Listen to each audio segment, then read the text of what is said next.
This legitimately might be the best update we have received in years.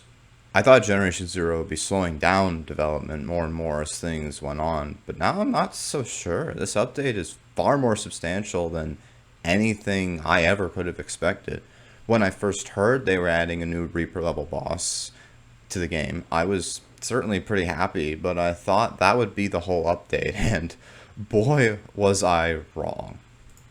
In addition to a new boss, which by itself would have made this already a very substantial update by the game's current standards, we also have a new experimental weapon, a reworked spawn system for these new boss enemies, a new UI, a new weapons DLC, and this time it has 4 guns instead of 3, and also a bunch of bug fixes and quality of life additions that the game has certainly needed for a while. There's so much to talk about that this video has probably taken me at least a few days, and for once I get to make a long video about an update being good, because as it stands, my only long videos are me complaining. Let's start with the new boss, the Vulture. This thing is a great addition. Its design is distinct, it's a fun enemy to fight if you have a lot of cover, and it's far, far less annoying to fight than regular Firebirds, or especially Firebird rivals. The boss itself is like a faster version of a rival Firebird, but with better weapons. And when I say faster, I mean much faster. This thing is very hard to hit when it's attacking. It also doesn't have the self-destruct of the Reaper, making it much less stressful to fight.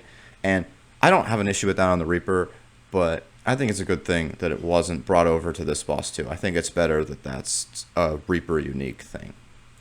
Overall, I would say this boss is easier to take down than a Reaper, mostly just because of the lack of self-destruct, but that is by no means a bad thing. This is a great addition for late game players like me who just want something new to go up against. So that's the Vulture. I might make a full guide on how to take it down once I learn more about it over time, if there's enough interest for that. Next up, we have the new experimental weapon. This gun is the Mauser, Monsieur, I don't know how to pronounce it. It's one of the hunting rifles, or at least it was. Now it's a super powerful one-shot railgun with an extremely expensive ammo type. The gun operates by holding down the trigger to charge it, like the Tau cannon from Half-Life 1. If you want to charge it as high as you can, but don't let it overcharge or it will explode in your face. The way to avoid this is to pay close attention to the gauge on the side. As long as it doesn't reach the red light and you release before then, you're good. And oh boy, this single shot is insane. Some of the people I've played with have been able to two-shot Firebirds with this thing if they can line up their components correctly. But this gun doesn't use the regular ammo that the regular version of the hunting rifle uses. The ammo this gun uses doesn't spawn from normal enemies. I've been told by some people that they've gotten it from Vultures when they kill them, but I can't verify that at the time of making this video. If I do get a clarification on that, it'll be in the description in the pinned comment. So check that when you watch this video. It might have come out already, and I might have found a concrete answer.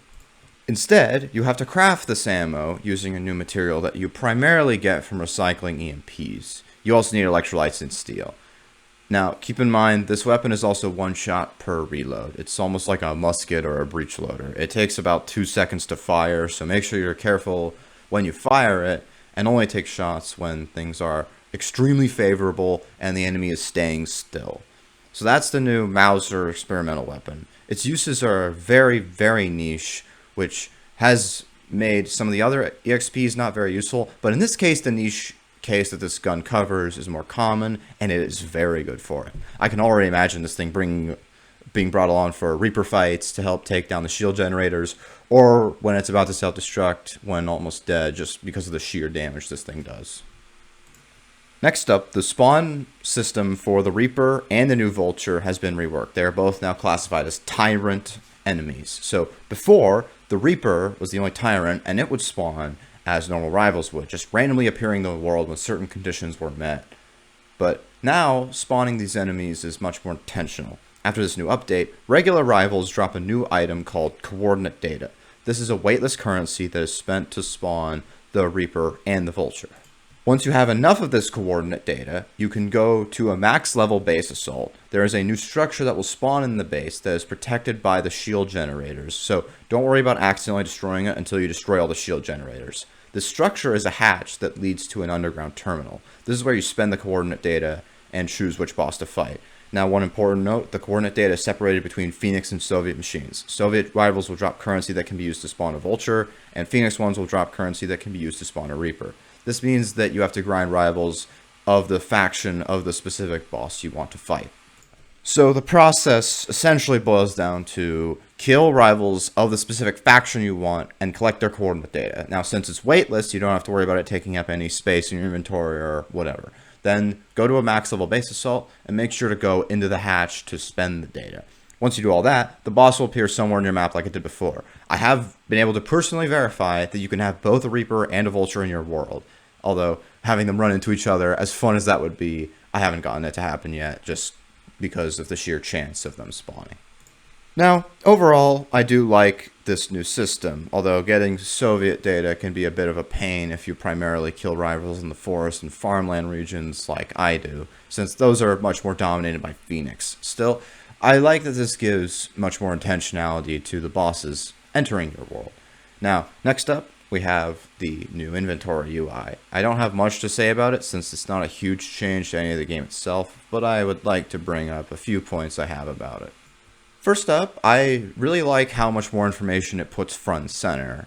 Now we can see the weight of every item in the inventory screen, for example. Like any UI change, it is pretty jarring if you were used to using the old one, but that's nothing that just more playtime with it won't fix. Now there are two major problems with this new UI. The first is that certain sound effects seem to either not be playing or at least not play as consistently as they should.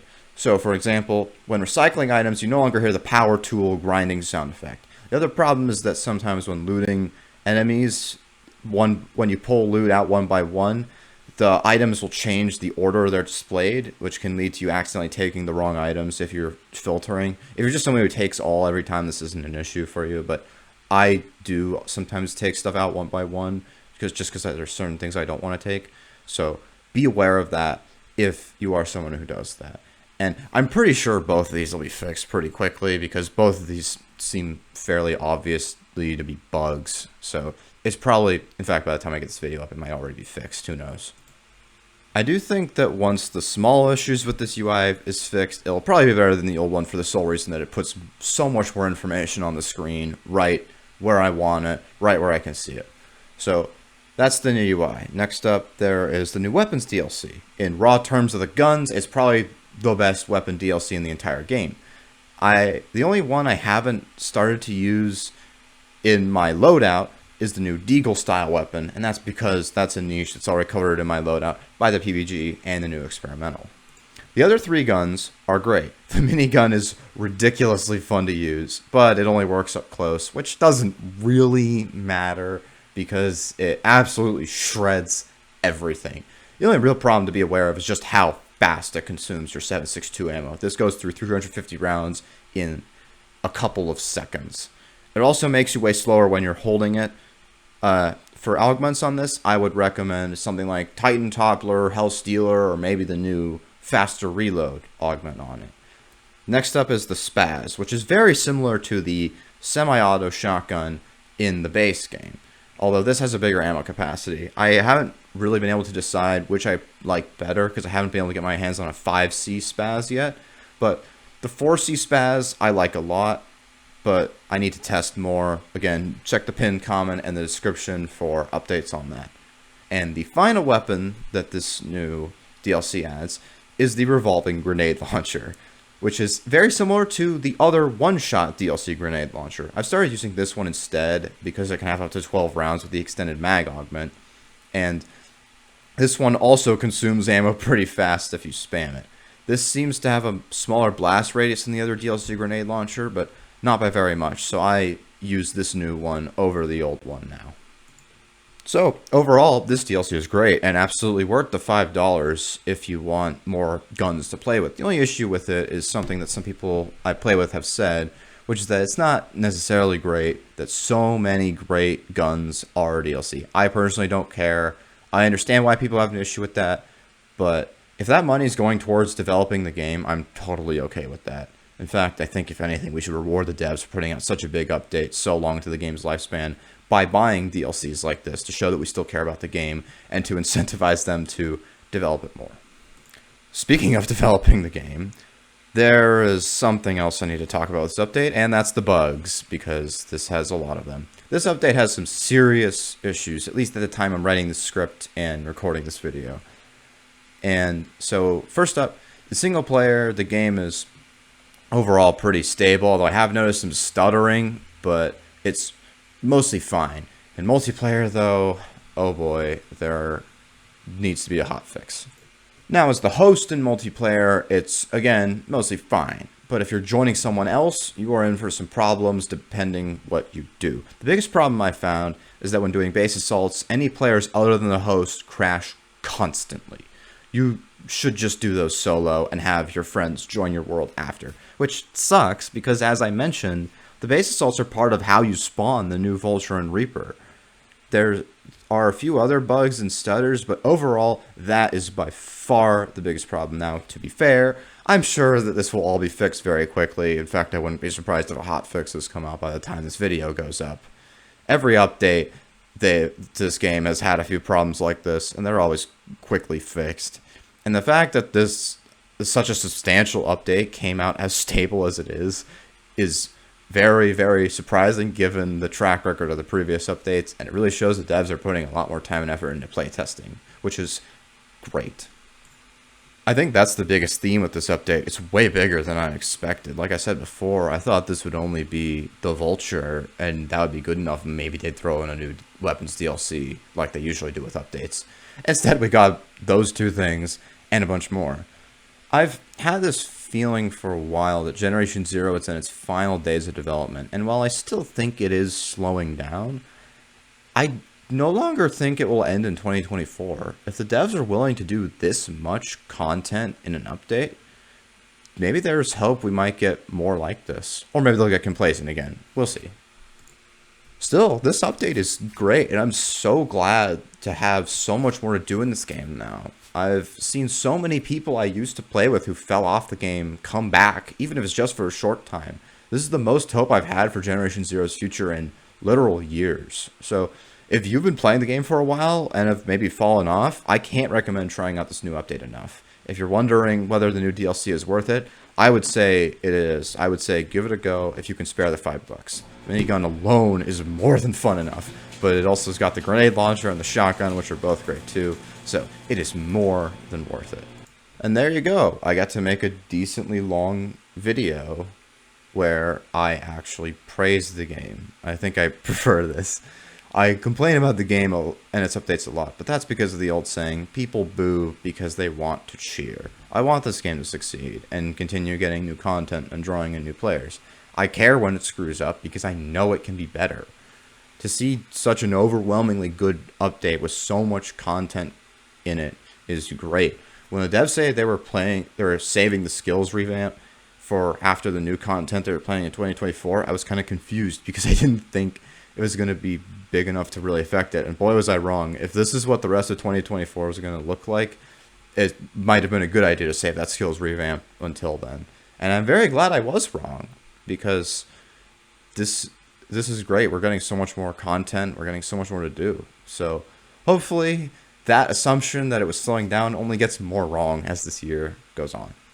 So thanks for watching. It's been a while since I made a Generation Zero video, just because there hasn't been much to talk about, really. There hasn't been any new updates that were very substantial for a while. But yeah, we got this one, and this has taken me, I don't even know. I've been working on this video since the day the update came out, and trying to get footage, scripting it, getting my thoughts, testing all the new guns, all that. So hope you guys like it.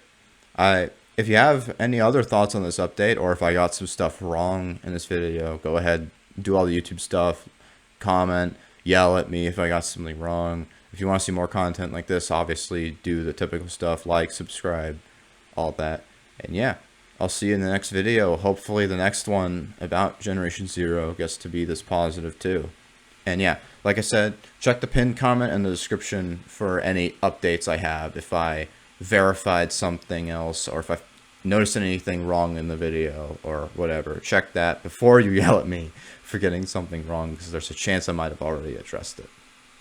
So yeah, that's the Vulture update. This has been a great update. I think it was 12 gigabytes of download, so it's certainly a more substantial one, but it's definitely actually using that space, so I don't really care.